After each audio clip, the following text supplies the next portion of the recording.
Hi hello नमस्ते, मी पूजा. मी आणि बरंच काही या यूट्यूब चॅनलवर तुम्हा सगळ्यांचंच अगदी मनापासून स्वागत करते. आज आपण 2 कांद्यांपासून खूप झटपट तितकीच पौष्टिक होणारी अशी एक रेसिपी पाहणार आहोत. बऱ्याचदा काय होतं, चपाती करायचा कंटाळा येतो आणि भाजीला सुद्धा घरात काही नसतं किंवा मग भाजी करायचाच कंटाळा येतो. तर त्यावेळी काहीतरी झटपट हवं असतं प्रत्येकालाच. तर नक्कीच ही डिश तुम्ही ट्राय करू शकता आणि केल्यानंतर मला कमेंट करून नक्कीच कळवा तुम्हाला रेसिपी आवडली आहे की नाही. खूप सोपी आणि झटपट होणारी रेसिपी आहे. तर इथे बघा मी 2 कांदे घेतलेत, कांद्यांची साल काढून घेतली आहे आणि दाखवल्याप्रमाणे व्हिडिओमध्ये आपल्याला हे कांदे कट करून घ्यायचे. तर आधी असं उभा कापायचा, त्यानंतर मधनं बघा कट द्यायचा आणि मग कापायचा आहे, म्हणजे मग छान असा बारीक कापला जातो कांदा. पण एक लक्षात घ्या, आपल्याला हा कांदा खूप असा फाईन कट नाही करायचा आहे. थोडा चौकोनी दिसला पाहिजे अशा पद्धतीनेच आपल्याला कापायचा आहे, म्हणजे थोड्या फोडी दिसल्या पाहिजे थोडक्यात. आणि हाताने हा असा मोकळा करून घ्यायचा. तर बघा सगळाच कांदा मी इथे कापून घेतलेला आहे. तुम्ही पाहू शकता अगदी अशा चौकोनी चौकोनी फोडी आपण ठेवलेल्या आहेत. खूप बारीक कापलेला नाही आहे आणि खूप जास्त जाडही नाही ठेवलं आहे. आता इथे माझ्याकडे एक गाजर आहे म्हणून मी ते ॲड करते यामध्ये. जर तुमच्याकडे नसेल तर नाही घातलं तरी काही हरकत नाही आहे, पण असेल तर घाला, नसेल तर नका घालू. आता ह्या गाजरची आपल्याला साल काढून घ्यायची बघा. आता तुम्ही म्हणाल साल प्रत्येकालाच काढता येते, पण जर तुम्ही माझे बरेचशा कमेंट जर वाचल्या तर बहुतेक कमेंट अशा येतात की ताई भाजी कटिंग करण्यापासून सुद्धा दाखवत जा, आम्हाला ते सुद्धा पाहायला आवडतं. आणि बऱ्याचशा गृहिणी अशा असतात की ज्यांना खूप डिटेलमध्ये व्हिडिओ हवा असतो, तर त्यासाठी माझा व्हिडिओ खूप डिटेलमध्ये असतो. तर काही अशा गोष्टी आहेत की ज्या थोड्याशा तुम्ही सुद्धा ॲडजस्ट करा. तर चला आता बघा साल काढून झाली आहे. आपल्याला किसून घ्यायचं आहे हे गाजर. बरं, किसताना ह्याच्यामधला जो पार्ट असतो तो तुम्ही काढून टाकलात तरीसुद्धा चालणार आहे किंवा नाही काढलात तरीसुद्धा चालणार आहे. आता मी इथे संपूर्ण गाजर तुम्हाला किसून नाही दाखवत, अशा पद्धतीने आपल्याला गाजर किसायचं आहे. तुम्ही पाहू शकता आपलं गाजर संपूर्ण किसून झालेलं आहे. बरं लक्षात घ्या, बारीक किसणीनेच किसा, मोठ्या किसणीने गाजर किसू नका, नाहीतर मग जाड जाड स्लाइस होतील त्याच्या. शक्यतो असं बारीक किसणीनेच किसा. आता त्यानंतरनं काय करायचं आहे, आपल्याला एक भांडं घ्यायचं आहे. पसरट भांडं घ्या शक्यतो आणि मोठं घ्या भांडं घेतानाच. आता त्यामध्ये हे 2 कांदे घालायचे आपल्याला चिरलेले. त्यानंतरनं जे आपण गाजर किसून घेतले ते सुद्धा आपल्याला यात घालायचे. बरं, आता गाजराऐवजी तुमच्याकडे ज्या काही भाज्या असतील घरामध्ये, कोणत्याही, अगदी पालेभाजी असो किंवा कोणतीही भाजी, ती तुम्ही यात नक्कीच ॲड करू शकता. त्यानंतरनं मी इथे अद्रक लसणाची पेस्ट घेतलेली आहे 1 चमचाभर. अर्धा चमचा चिली फ्लेक्स घालते, माझ्याकडे आहे म्हणून घालते, तुमच्याकडे नसेल तर नाही घातलं, स्किप केलं तरीसुद्धा चालेल. त्यानंतरनं कसुरी मेथी घालायची आपल्याला. तुम्ही कसुरी मेथीऐवजी कोथिंबीर घातलीत तरी चालेल. आता इथे धना पावडर घेतलेली आहे बघा मी. आता बरेचसे ऑप्शन देते तुम्हाला, त्याऐवजी तुम्ही हे घाला ते घाला, कारण की प्रत्येकाकडे प्रत्येक गोष्ट अवेलेबल नसते त्यासाठी. त्यानंतर इथे मी आता चाट मसाला घातला आहे. चाट मसाला नसेल तर नक्कीच लिंबू घाला. आणि थोडंसं आपल्याला हिंग घालायचं आहे, अगदी चवीपुरतं थोडंसं.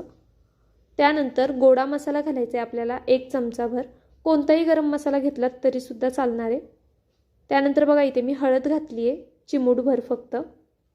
आणि त्यानंतर आपल्याला बेडगी मिरची पावडर घालायची आहे. आपण आधी चिली फ्लेक्ससुद्धा मी घातलेत, त्यामुळे मग बेडगी मिरची पावडर वापरली आहे. तुम्ही हवं तर लाल तिखट घातलं तरी चालेल. आता इथे ओवा घेतला 1 मोठा चमचा आणि तो छान असा हातावरती क्रश करून घालायचा आहे आपल्याला, म्हणजे मग त्याचा जो स्वाद असतो तो आपल्या पदार्थामध्ये छान उतरला जातो. आता हे सगळं झालं की यामध्ये गव्हाचं पीठ ॲड करायचं आहे आपल्याला 2 मोठे चमचे. आता तुम्हाला किती क्वांटिटीत हा नाश्ता करायचा आहे किंवा जेवणासाठी सुद्धा तुम्ही अगदीच करू शकता, तर किती क्वांटिटीत करायचं आहे त्याप्रमाणे तुम्हाला पीठ घ्यायचं आहे. इथे बघा मी 2 चमचे पीठ घेतलेले, तर मी हे 3 माणसांसाठी करते आहे. आता यामध्ये अर्धा तांब्या पाणी घातलेलं आहे मी आधी आणि हे छान असं मिक्स करून घेऊया. एकदम खूप सारं पाणी घालू नका, थोडं थोडं करत पाणी घालायचे. पण थोडंसं जास्त झालं तरी टेन्शन घेऊ नका, कारण की आपल्याला ह्या रेसिपीसाठी पीठ घट्ट नाही ठेवायचे. पुढे तुम्हाला समजेलच नक्की आपल्याला कसं पीठ हवं आहे यासाठी.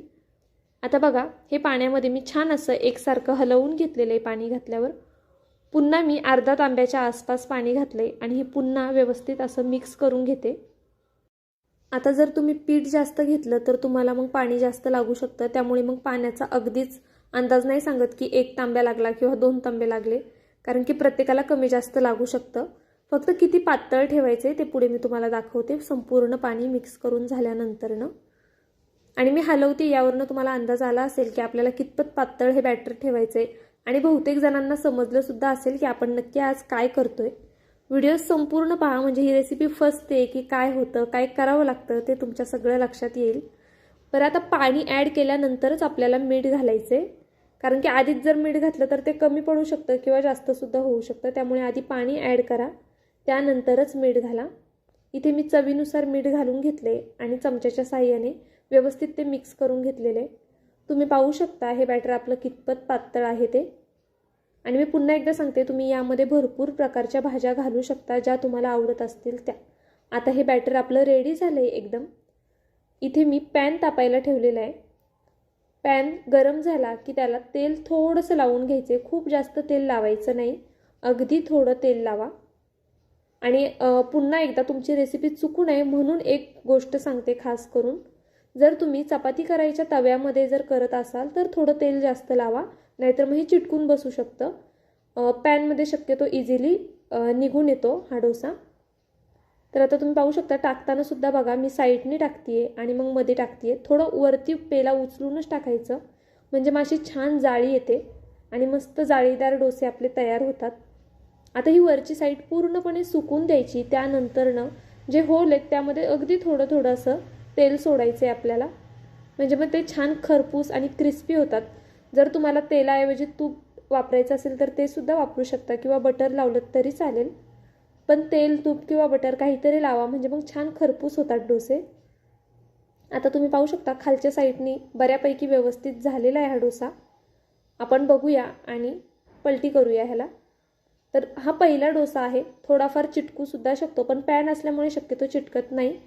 पण एक काळजी घ्या, खालची साईड पूर्णपणे होऊन द्या, त्यानंतरच पलटा. जर खालची साईड खूप ओली असेल तर मग पलटताना 100% आपला डोसा तुटणार आहे.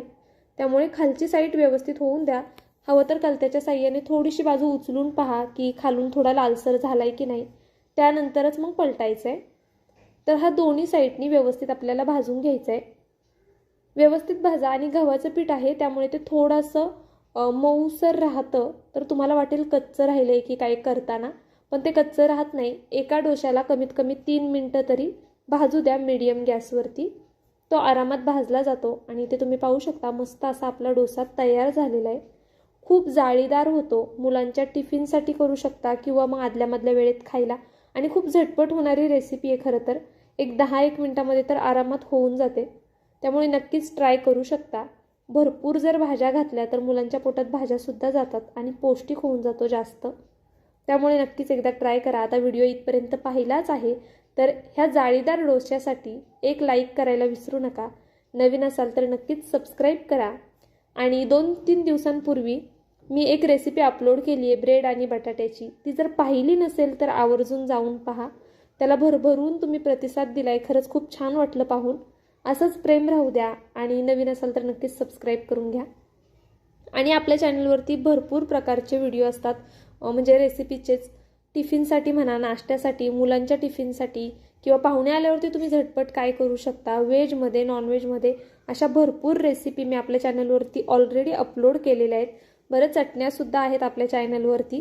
तुम्ही माझे संपूर्ण व्हिडिओ सर्च करा आणि पहा, तुम्हाला भरपूर प्रकारचे व्हिडिओ आपल्या चॅनलवरती मिळून जातील. त्यामुळेच सांगते, जर नवीन असेल तर पुढील येणाऱ्या व्हिडिओंसाठी नक्कीच एक सबस्क्राईब करून घ्या. आता बघा हा डोसा मस्त झालेला आहे, अगदी परफेक्ट असा होतो. खालच्या साईडनी पाहताय तुम्ही, सहज उचलता येतोय. असा झाल्यानंतरच तो पलटायचा आहे, म्हणजे मग तुटणार नाही अजिबात. आणि पुन्हा सांगते, जर तुम्ही चपाती करायच्या तव्यामध्ये करत असाल तर थोडे पेशन्स ठेवा, त्यामध्ये व्हायला वेळ लागतो. हा तवा जास्त पातळ असतो आणि नॉनस्टिक असल्यामुळे खूप सहज उचलला जातो. तर चला, आपले डोसे रेडी झालेले आहेत. तुम्हाला कसे वाटले ते मला नक्कीच कमेंट करून कळवा. हा डोसा तुम्ही सॉससोबत, केचपसोबत, मेयोनीजसोबत किंवा मग कोणत्याही प्रकारच्या चटणीसोबत खाऊ शकता. काहीच नसेल तर दह्यासोबत, किंवा तेही नसेल तर नक्कीच चहासोबत, शेंगदाण्याची चटणी, अगदी तुम्हाला वाटेल त्या पदार्थांसोबत हा डोसा तुम्ही खाऊ शकता. हलका फुलका नाश्ता होतो, जास्त हेवी होणार नाही. त्यामुळे नक्कीच एकदा तरी ट्राय करूनच पहा.